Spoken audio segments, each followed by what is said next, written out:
first time I heard Liszt was as a kid growing up in Harlem. I heard the music primarily in an odd way. I heard it through Tom and Jerry cartoons. Those cartoons sort of introduced classical music and Franz Liszt in particular to me. And it's a shame that Franz Liszt is only known to most Americans and Westerners through a cartoon, when in fact the volume of his music is 1,000 times that size and 1,000 times better.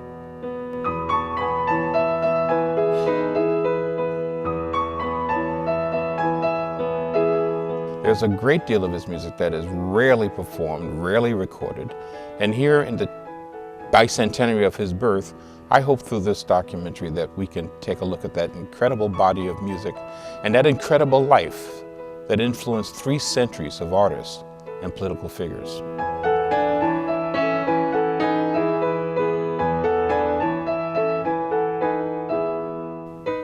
Liszt is such a curious figure of any century.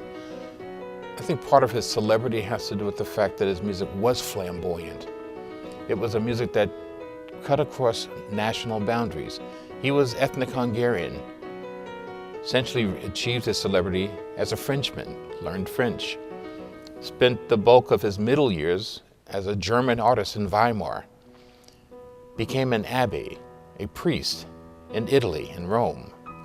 This is the man who not only thought in broad brush terms, but he lived in broad brush terms.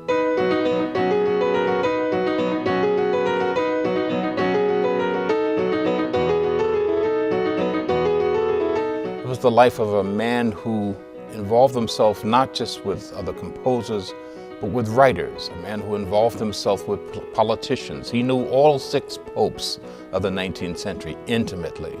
He knew every king, queen, duke, and duchess of Europe between 1811 and his death in 1886.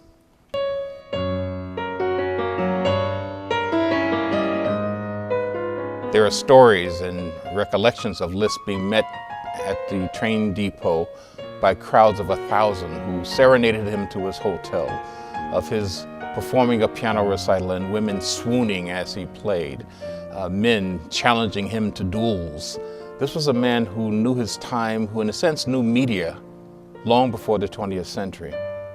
Not only did he perform and compose a very flamboyant and virtuosic music, but he sold it, leaving gloves on the piano for women to fight over after his concert, performing with his profile to the right and after intermission performing with his profile to the left. Liszt wrote about how he felt. He wrote about what he saw. He wrote about where he traveled. He wrote about the women he loved. He wrote about his children. He wrote music that expressed what the modern 20th century person thinks about it, their world and their impressions of the world. That this was the life of the first international musician who, for the 19th century, was tantamount to Michael Jackson in the 20th.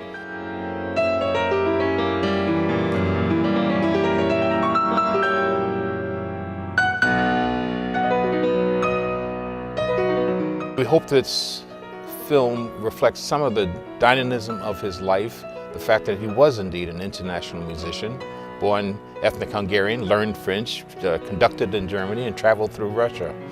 A man who was quite literally a rock star of the 19th century. And it's incumbent upon those of us who love his music to make sure that those of us who don't know his music get a better understanding during the bicentenary.